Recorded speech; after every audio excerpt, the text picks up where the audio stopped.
주실 하나님의 말씀은 요한복음 13장 31절에서 38절 말씀입니다. 요한복음 13장 31절에서 38절입니다. 찾으셨으면 좋아하니 교도하시겠습니다. 그가 나간 후에 예수께서 이르시되 지금 인자가 영광을 받았고 하나님도 인자로 말미암아 영광을 받으셨도다. 만일 하나님이 그로 말미암아 영광을 받으셨으면 하나님도 자기로 말미암아 그에게 영광을 주시니 곧 주시리라. 작은 자들아, 내가 아직 잠시 너희와 함께 있겠노라. 너희가 나를 찾을 것이나 일찍이 내가 유대인들에게 너희는 내가 가는 곳에 올 수 없다고 말한 것과 같이 지금 너희에게도 이르노라. 새 계명을 너희에게 주노니 서로 사랑하라. 내가 너희를 사랑한 것 같이 너희도 서로 사랑하라. 너희가 서로 사랑하면 이로써 모든 사람이 너희가 내 제자인 줄 알리라. 시몬 베드로가 이르되 주여 어디로 가시나이까. 예수께서 대답하시되 내가 가는 곳에 내가 지금 따라올 수 없으나 후에는 따라오리라. 베드로가 이르되 주여, 내가 지금은 어찌하여 따라갈 수 없나이까. 주를 위하여 내 목숨을 버리겠나이다. 예수께서 대답하시되 네가 나를 위하여 내 목숨을 버리겠느냐. 내가 진실로 진실로 내게 이르노니 다 울기 전에 내가 세 번 나를 부인하리라. 아멘. 기도하시겠습니다. 너희가 서로 사랑하면 모든 사람이 그리스도의 제자들인 줄 알리라 라고 말씀하시고 십자가의 고난의 죽음의 길을 택하신 사랑의 예수님, 죽음을 이기시고 사망 권세를 누르시고 부활하심으로 우리에게 복된 소망과 새로운 희망을 주신 주님, 오늘도 이렇게 저희들이 예배자의 자리에 서게 하시니 감사합니다.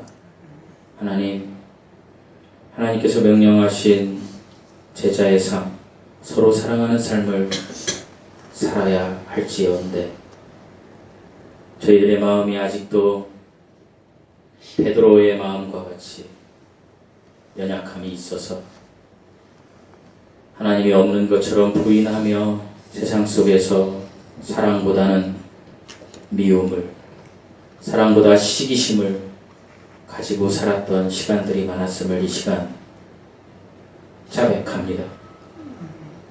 하나님,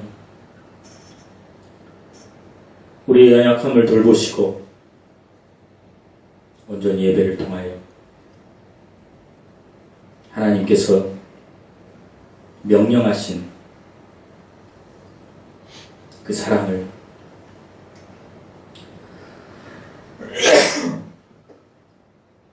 실천하는 저희들 되게 하여 주시옵소서. 예수님의 이름으로 기도드립니다. 아멘. 죄송합니다.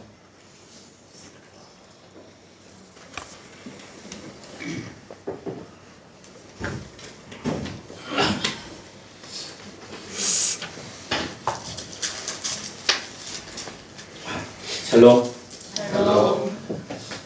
얼굴이 굳어 있으셔서 언젠가 제가 여담 하나 하고 설교하겠습니다.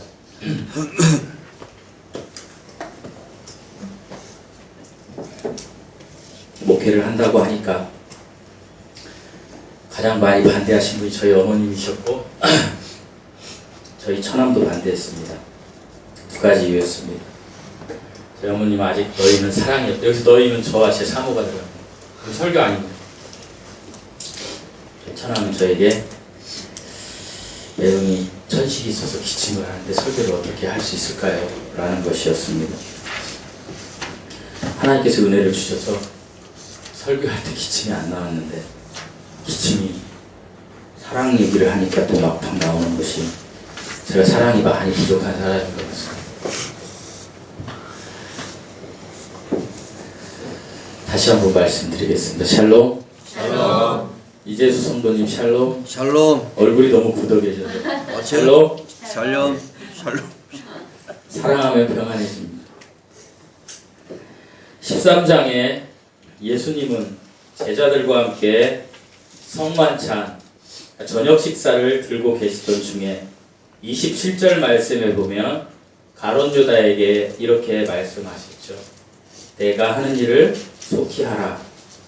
그렇게 하니까 오늘 가룟 유다가 31절에 보니까 그가 나간 후에 이렇게 기록되어 있습니다. 그는 가룟 유다입니다.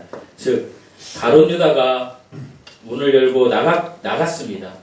그랬을 때에 이제 예수님이 아셨습니다. 십자가의 죽음이 이제 임박했구나. 그러나 예수님은 조금 후에 당할 그 참혹한 십자가의 죽음을 지금 뭐라고 이야기하고 계십니까? 영광이라는 말로 표현하고 계십니다. 우리 31절 말씀 다시 한번 읽어보실까요? 시작. 그가 나가는데 예수께서 이르시되 지금 인자가 영광을 받았고 하나님도 인자로 말미암아 영광을 받으셨도다. 예수님도 영광을 얻으셨고 하나님도 영광을 얻으셨다는 말씀입니다.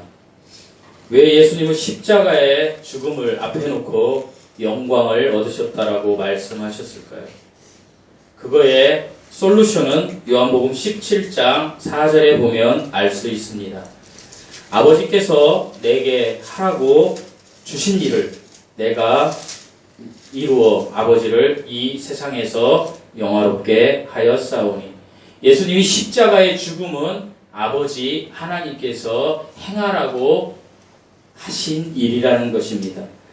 하나님 아버지가 행하라고 하신 일을 하였기 때문에 지금 그것을 영광이라고 주님이 말씀하시는 것입니다.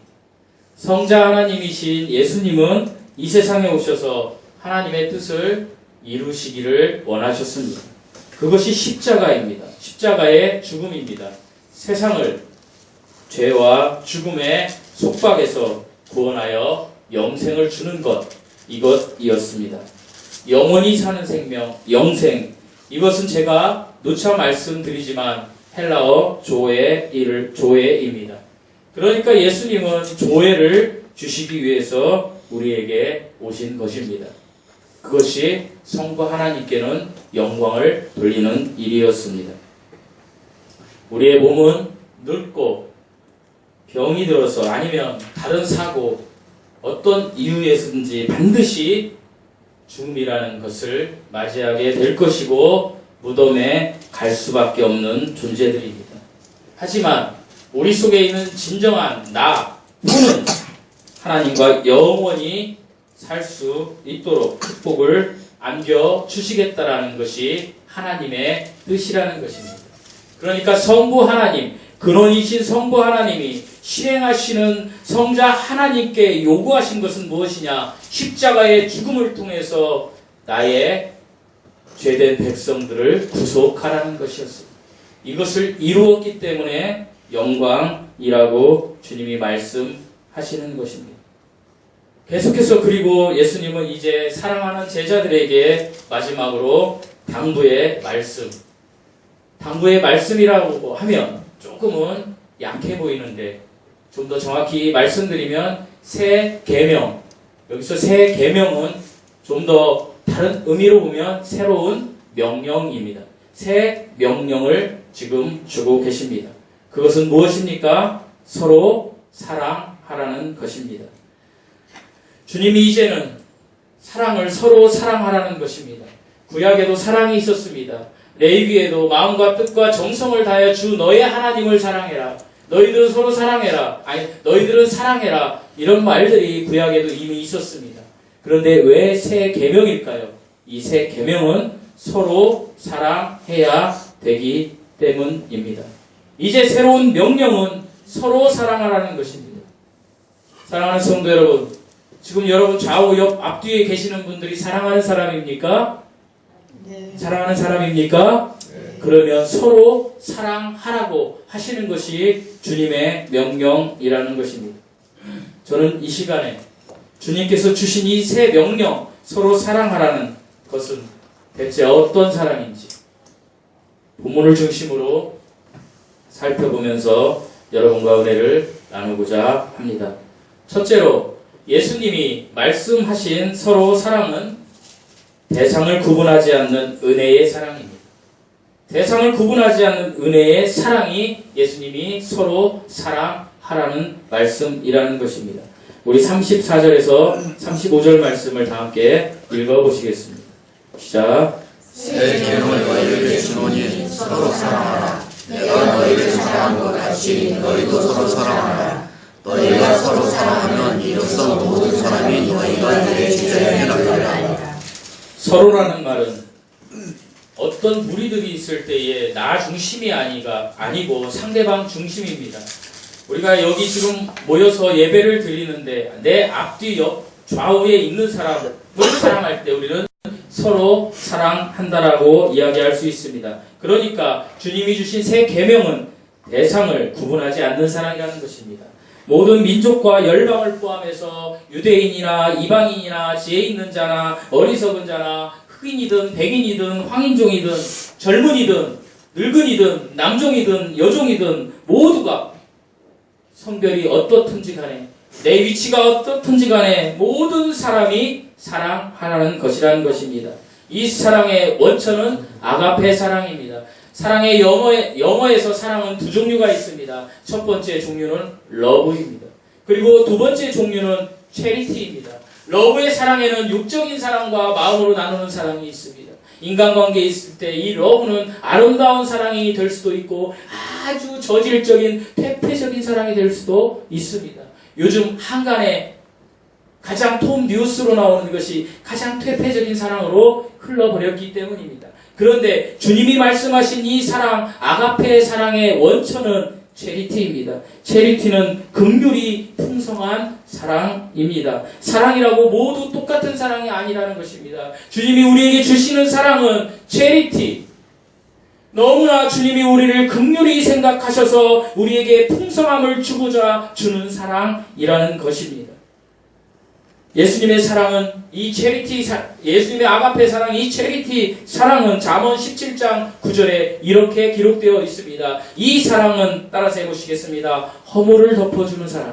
허물을 덮어주는 사랑이 이 긍휼이 풍성한 사랑, 체리티 사랑, 우리 하나님의 사랑이라는 것입니다. 그러니까 사람이 하는 사랑과 하나님이 우리를 향하여 하는 사랑은 다르다라는 것입니다. 차원이 다릅니다. 상대가 어떻든지 간에 사랑하라는 것입니다. 이것이 서로 사랑할 수 있는 조건입니다. 예수님께서 우리를 위해서 서로 사랑하신 것 같이 우리가 서로 사랑하라는 것이 새 계명, 즉 새 명령인 것입니다. 그러면 우리가 서로 사랑하려면 어떻게 해야 할까요? 우리에게 반드시 필요한 것이 있습니다. 그것은 은혜 받는 것입니다. 은혜 받지 않으면 절대로 사랑할 수 없습니다. 은혜를 받아야 됩니다. 누구로부터 은혜를 받아야 됩니까? 예수 그리스도로부터 은혜를 받아야 됩니다. 내가 예수 그리스도로부터 은혜를 받아서 내가 의인이 되었을 때 하나님의 그 사랑을 느낄 때에 나에게서 비로소 사랑을 포용하고 용납하고 위로할 수 있는 체리티 사랑이 나오는 것입니다. 그러면 어떤 위로가 서로 사랑할 수 있는 위로의 사랑이 될 수 있을까요?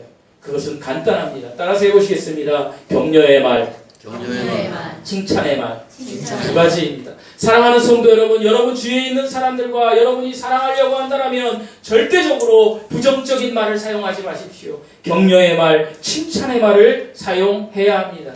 헬라나 우엔이라는 유명한 신학자는 위로에 대해서 이렇게 기록하고 있습니다.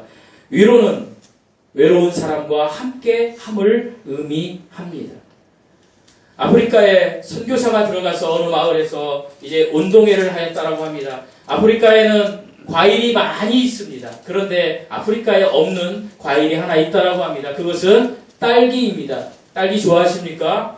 네. 저 딸기 무척 좋아합니다. 딸기가 아프리카에 별로 없대요. 그래서 이 선교사가 딸기를 가지고 이제 운동회 시작 때에 아이들에게 이렇게 이야기했다라고 합니다. 50m 앞에 있는 저 딸기 바구니에 1등으로 간 사람이 저 딸기를 다 먹을 수 있단다. 이렇게 이야기했다라고 합니다. 그러니까 아이들이 갑자기 어떻게 했을까요? 선교사가 신호를 딱 냅니다. 그럴 때 아이들이 전체적으로 달려갔을까요? 우리 같으면 그랬겠죠. 우리는 그런 사람들 아닙니까? 먹을 것이 있으면 달려가고 돈이 있는 곳에 우리가 막 달려가지 않습니까? 왜요? 그걸 가지려고. 그런데 이 아이들이 모여서 주섬주섬 이야기를 하더니 일렬로 쫙 횡으로 쭉 쓰더니 손을 잡습니다. 손을 잡고 딸기 바구니까지 어떻게 했을까요? 손을 잡고 걸어가서 딸기 바구니를 집어들고 똑같이 나누어 먹었다라는 것입니다. 사랑하는 성도 여러분, 함께하면 똑같이 동일하게 먹을 수 있다라는 것입니다. 오늘날에도 우리 주님은 우리가 혼자가 아니고 하나님이 함께 하십니다. 나는 너와 영원히 함께 할 거야. 그래서 임마누엘 하나님이신 것입니다. 임마누엘 하나님께서 나와 함께 하신다. 사랑은 함께 하는 것이라는 것입니다. 또한 하나님이 함께 하신다라는 것은 우리가 은혜 받은 사람에 들어가는 것이라는 것입니다. 사랑하는 성도 여러분, 그가 은혜 받은 사람인지 아닌지를 보면 그의 혀를 보면 알 수 있습니다. 나의 혀에서 정말 칭찬의 말, 격려의 말, 긍정적인 말, 사랑하는 말이 많이 나오면 그 사람은 은혜 받은 사람일 텐데, 나의 말에서 저주의 말, 시기의 말, 심판의 말, 비방의 말, 비판의 말, 이것을 많이 뱉는다라면 그 사람은 은혜 받지 못한 사람이라는 것입니다. 모두가 은혜 받으면 서로 사랑할 수 있습니다. 우리 다 함께 한 목소리로 은혜 받읍시다. 은혜 받읍시다. 은혜 받으면 서로 사랑할 수 있습니다. 지금 힘든 일이 있는 분들이 계십니까? 그렇다면 인내하십시오. 사랑은 인내할 때 하나님의 때에 옵니다. 그때에 여러분이 인내하면 그때에 하나님이 여러분에게 은혜를 주십니다. 여러분이 오늘 복음성가에서 이야기한 고린도전서 13장 4절에서 5절 말씀, 여러분 제가 여러분에게 성경 말씀을 많이 암송하라고 특별히 이야기합니다. 암송할 수 없으면 찬양이라도 하세요. 사랑은 언제나 오래 참고. 이게 고린도전서 13장 4절에서 5절 말씀입니다. 여기에서 사랑은 언제나 오래 참고, 그리고 7절에서는 사랑은 모든 것을 참으며 모든 것을 믿으며 바라며 모든 것을 견디느니라. 사랑에 대해서 나올 때에 가장 많이 나오는 것이 인내입니다. 오래 참고 모든 것을 참으며 모든 것을 견디느니라. 사랑하는 성도 여러분, 사랑은 인내에서 비롯된다는 것입니다. 우리가 인내하면 하나님의 은혜가 우리에게 임해서 그때에 우리는 그 은혜로 사람들을 사랑할 수 있습니다. 이 때를 아직까지 갖지 못하신 분들이 계신다면 그 때를 기다리시고 하나님을 소망하십시오. 그러면 은혜가 우리 안에 오게 됩니다. 은혜가 오면 우리는 은혜 안에서 감사로 살아갈 수 있습니다. 은혜가 오면 우리의 입술은 지금까지 부정적인 우리의 입술은 긍정적인 입술, 격려하는 입술, 칭찬하는 입술, 감사하는 입술, 은혜에 대해서 감격하는 입술로 바뀌어진다는 사실입니다. 은혜 받은 사람은 자신 속에 있는 깊은 하트 속에 있는 영 안에 하나님을 담게 됩니다. 그리고 하나님의 말씀을 존중하게 됩니다. 하나님의 말씀을 들을 때에 최우선적으로 그것을 실행하게 된다는 것입니다. 사랑하는 성도 여러분, 오늘 우리에게 예수님이 말씀하십니다. 새 계명을 지켜라. 이 새 계명은 새 명령입니다. 이것은 서로 사랑하라는 것입니다. 구원받은 그리스도인은 은혜 받은 자로 그리스도의 명령에 당연히 순종해야 합니다. 주님의 지금 명령은 서로 사랑하라는 것입니다. 이 은혜의 사람이 되시는 축복이 여러분에게 임하시기를 예수님의 이름으로 축원드립니다. 둘째로, 예수님이 말씀하신 서로의 사랑은 본을 보여주는 사랑입니다. 우리 34절 말씀 다시 한번 읽으시겠습니다. 34절 말씀. 자, 새 계명을 너희에게 주노니 서로 사랑하라. 내가 너희를 사랑한 것 같이 너희도 서로 사랑하라. 특별히 13장 4절에서 5절 말씀도 다시 한번 읽어보시겠습니다. 4절에서 5절 말씀입니다. 13장 시작. 저녁 잡수시는 자리에서 일어나 겉옷을 벗고 수건을 가져다가 허리에 두르시고 이에 대하여 물을 떠서 제자들의 발을 씻기시고 그 두르신 수건으로 닦기를 시작하여. 예수님께서 사랑하신 방법은 먼저 본을 보이신 것입니다. 어떤 본을 보이셨습니까? 제자들의 발을 씻겨주시고 자신을 조롱하며 침을 뱉는 자들에게 십자가 희생의 죽음을 보여주신 것입니다. 그리고 사람들이 필요한 것들을 거저 주셨습니다. 병든 자에게는 병든 자를 고쳐주시고 배고픈 자들에게는 빵을 주셔서 그 섬김과 봉사의 사랑을 주신 것입니다. 이 예수님의 사랑과 한번 비교해서 우리를 한번 살펴보겠습니다. 이 세상에 사는 모든 사람과 우리들은 어떤 사람들입니까? 우리가 세상을 살아갈 때에 우리 죄는 우리를 이기심으로 인도합니다. 사랑보다는 이기심으로 인도해서 우리의 이기심을 위하여 상대를 비판하고 비방하고 판단하고 짓누르고 내 아래에 있게 하는 것입니다. 사랑하는 성도 여러분, 모든 선과 덕은 사랑에서 나옵니다. 사랑은 그리스도의 제자들을 시험할 수 있는 가장 좋은 시금석이었습니다. 첫 출발점이었다는 것입니다. 그러면 여기에 있는 12제자만 그렇습니까? 아닙니다. 구원받은 그리스도인들은 모두가 제자입니다. 그러니까 여기에 있는 저와 여러분도 이 시금석, 이 사랑의 시금석을 가져야 된다는 것입니다. 우리는 세상을 살아나가면서 사랑한다고 하면서 내가 내 자녀를 너무 사랑해요. 내가 내 아내를 너무 사랑해요. 내가 내 남편을 너무 사랑해요 하면서도 우리는 여전히 이렇게 행동합니다. 여기에 저도 예외는 아닙니다. 손가락 사랑을 많이 합니다. 이거 해라, 저거 해라.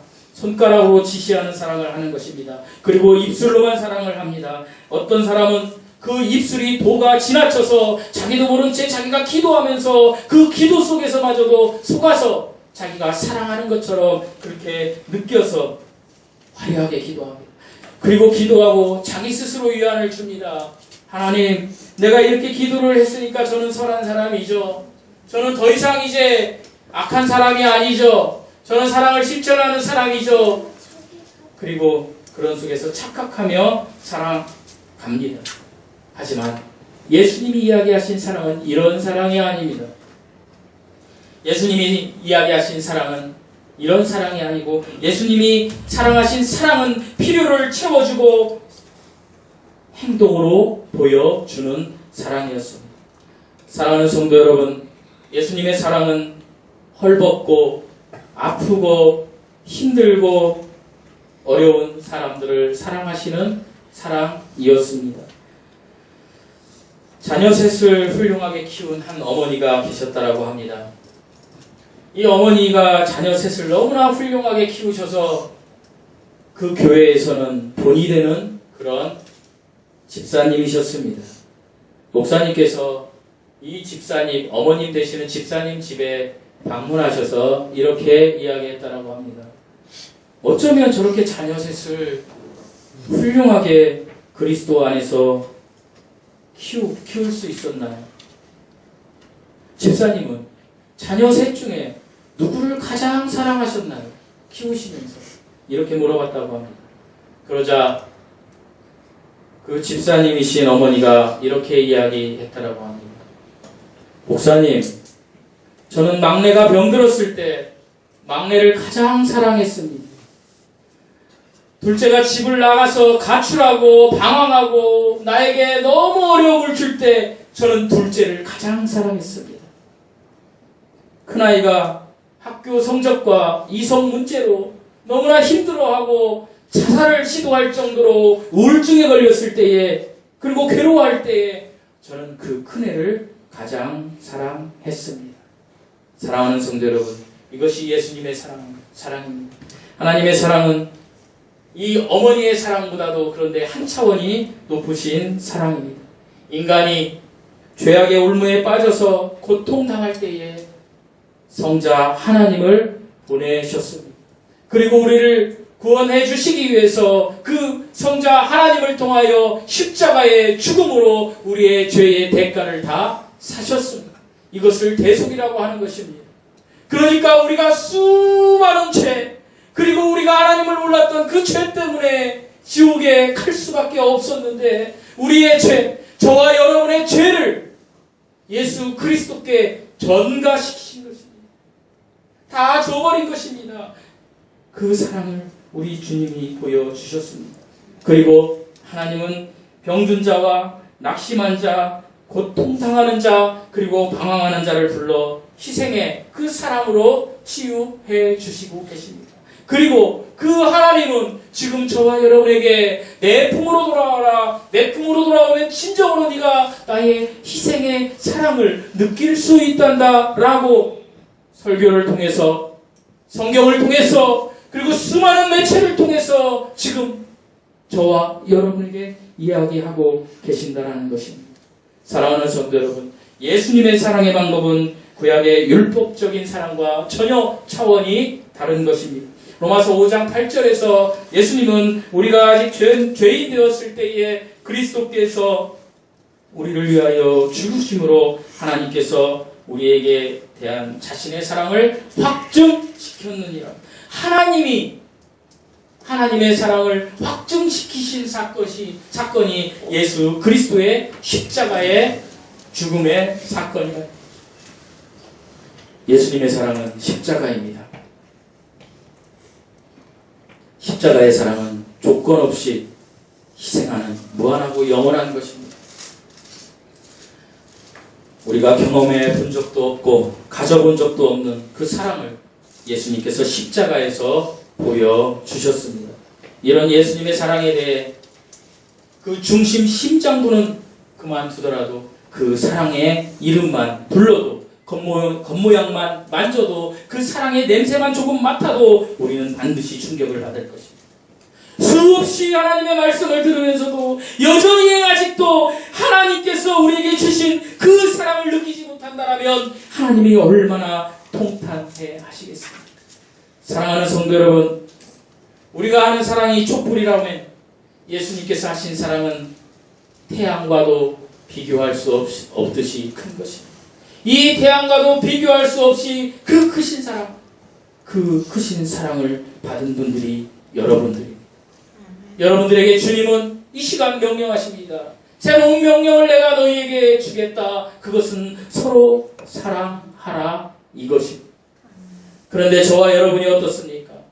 우리가 읽은 본문 후반절 말씀처럼 저와 여러분은 주여 내가 그 계명을 새로운 명령을 지키겠습니다 하는 베드로의 모습처럼 이렇게 이야기하지 않습니까? 내 목숨까지라도 주님 그렇게 하겠습니다 라고 이야기할 수 있습니다. 하지만 주님은 베드로를 향해서 그렇게 이야기하십니다.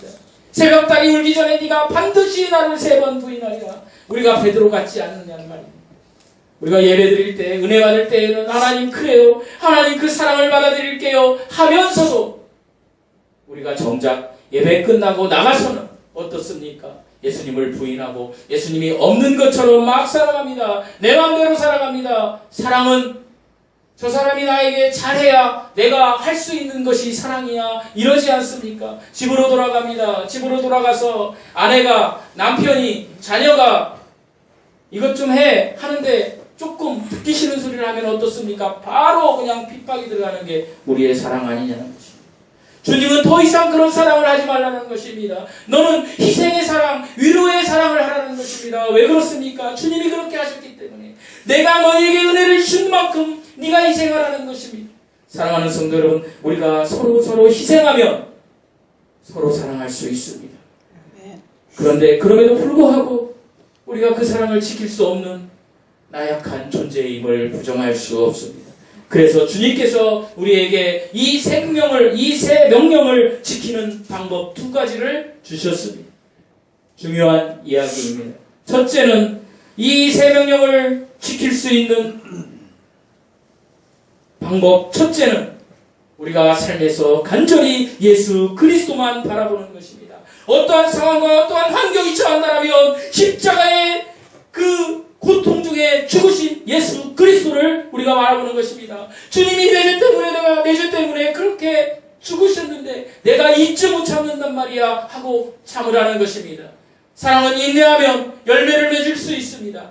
우리가 예수 그리스도를 바라보고 참을 때에 우리는 상대방을 예수 그리스도 안으로 회복시켜 데려올 수 있습니다.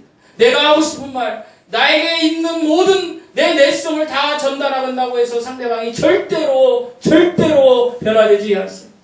사랑하는 성도 여러분, 제가 아까 소개한 그 어머니, 그 어머니의 사랑은 어떤 사랑이었습니까? 가엾은 위치에 처한 자녀들을 더 사랑하는 것 아니었습니까? 그런데 우리는 어떻습니까? 우리는 아이들이 어렸을 때에, 저도 그랬습니다. 강압적으로 이거 해. 그럼 그 아이는 어떻게 합니까? 합니다. 좋은 일만 해. 그러면 합니다. 왜 그렇습니까? 그때는 내가 이길 수 없기 때문에 합니다. 그러나 그런 교육을 받은 아이들이 커서는, 사랑이 없이 커서는 어떻게 합니까? 대적합니다. 부모를 대적합니다. 부모를 죽이려고 합니다. 제가 어저께 유튜브에 우연찮게 스포트라이트라는 걸 봤는데 거기에서 나오는 이슈가 뭔지 압니까? 자녀에게 모든 재산을 다 준 부모들이 자녀에게 버림받고 심지어 폭행당하고 살아가는 모습들이 전달되는 것이었습니다. 그래서 그것을 풀어주는 그 솔루션을 주는 상담사가 한 이야기가 있습니다. 반드시 재산을 줄 때에는 효도 계약서를 쓰셔야 나중에 불효했을 때 재산을 다시 받을 수 있습니다. 우리가 이런 시대에 살고 있습니다. 저와 여러분에게 이런 속성이 없을 것 같습니까? 그런 속성이 있습니다. 제가 어제 그것을 보면서 제가 통탄했습니다. 왜 통탄했는지 아십니까? 우리 아이들이 저에게 이런 얘기 하지 말라고 그러는데 저는 아닙니다. 할 수 있습니다. 해야 됩니다. 그리고 여러분이 들으면서 아유 목사님이 저런 사람이구나 라고 들으면서 판단하시면 안 됩니다. 나도 그런 사람입니다. 주님 제가 그랬어요 하고 회개하라고 제가 이야기하겠습니다. 3주 전에 아닙니다. 정확히 한 2달 전인가요?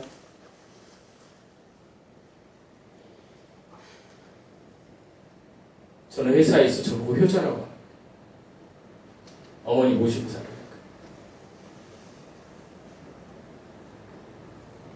한 달 전인가 2달 전. 저희 어머니 여기 계시지만 건강하셨던 분. 정영식 집사님 우리 어머님도 더 건강하셔요. 그런데 나이가 먹으면 약해져요. 잠을 잘못 자면 아플 수 있어요. 저희 어머니가 여기가 아팠는데 그날이 토요일인가 그랬을 거예요. 금요일인가요? 아니 정확히 날짜는 기억. 제가 회사 가는 날이었으니까 평일이었던 것 같습니다. 너무 고통스러워하니까 제가 엄마 침대 밑바닥에서 잘게요. 여기까지 효자입니까 아닙니까? 효자죠. 네? 효자죠. 저가 얘기를 한 게 아니라 제 3자 얘기를 들고 여기까지 얘기하면 효자입니까? 네. 자는데 어머니가 앓습니다. 저희 어머니 계시니까 제가 얘기하는 거예요. 제가 어제 유튜브 보고 울었어요. 속으로. 똑같은 놈이구나. 여기가 아프면 막 이게 우린다 그러죠. 우리니까 아이고 나 죽겠다고 침대에서 이렇게 좀 해달라 그러는데 제가 제기서 나오는 말을 그냥 해버렸습니다. 저희 어머니에게 상처가 되게. 아이고 확 우는데요. 설교를 못하겠더라고요. 오늘 사랑 설교를 해야 돼요. 그래서 제가 여러분에게 이렇게 이야기합니다. 사랑하는 성도 여러분, 고운 말합시다. 아멘. 사랑하는 성도 여러분, 격려의 말합시다. 아멘. 사랑하는 성도 여러분, 칭찬의 말합시다. 아멘. 사랑하는 성도 여러분, 여러분 지금 옆에 있는 분, 여러분의 가족들, 이런 분들에게부터 먼저 실천하십시오. 그리고 우리 교회 공동체 안에 있는 형제 자매에게도 이것을 실천해 보십시오. 아멘. 이렇게 실천할 때에 주님이 마땅히 우리에게 서로 사랑하라고 명령하신 그 명령을 지킬 수 있는 은혜를 주실 것입니다. 네. 둘째로 새 계명을 지킬 수 있는 방법, 첫째는 간절히 예수 그리스도를 바라보는 것이고, 둘째로는 성령 침례를 받는 것입니다. 사랑하는 성도 여러분, 성령 침례를 반드시 받으셔야 됩니다. 성령 침례를 받을 때에 우리는 사랑과 봉사와 헌금과 전도, 이 모든 것을 성령으로 할 수 있습니다. 인간은 가는 말이 고와야 오는 말도 그렇죠. 내가 여러분에게 신경질을 확 내면 여러분도 신경질이 납니다. 이게 인간의 속성입니다. 이걸 give and take라고 합니다. 회사에서도 그렇습니다. 나한테 잘해야지. 나도 잘하지.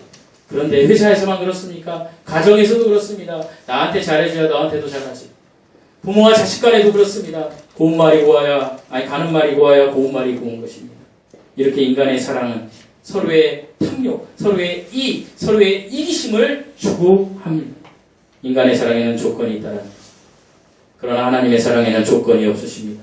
하나님은 우리의 모든 허물과 우리의 모든 실수와 우리의 모든 필요를 채워주시는 것입니다. 그런데 주님이 중요한 말씀을 하십니다.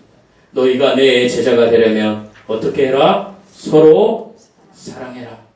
사랑하는 성도 여러분, 우리가 주님의 제자가 됐다면 우리는 사람들에게 필요한 것을 채워주는 사람이 되어야 됩니다. 사람들에게 필요한 것을 채워주는 사람은 희생하는 사람입니다. 사람들에게 필요한 것을 채워주는 사람은 상처받은 사람들에게 위로의 말을 하는 사람들입니다. 함께 그 사람과 그 아픔을 같이 하는 사람입니다. 사랑하는 성도 여러분, 저는 우리 시향리 사랑교회가 주님께서 명령하신 이 서로 사랑하는, 허물을 덮어주고 필요를 채워주는 이 사랑을 실천하는 교회가 되었으면 합니다. 그러려면 반드시 여러분이 은혜를 받아야 합니다. 이 은혜가 여러분에게 임하시기를 예수님의 이름으로 축원드립니다. 아멘. 기도하시겠습니다.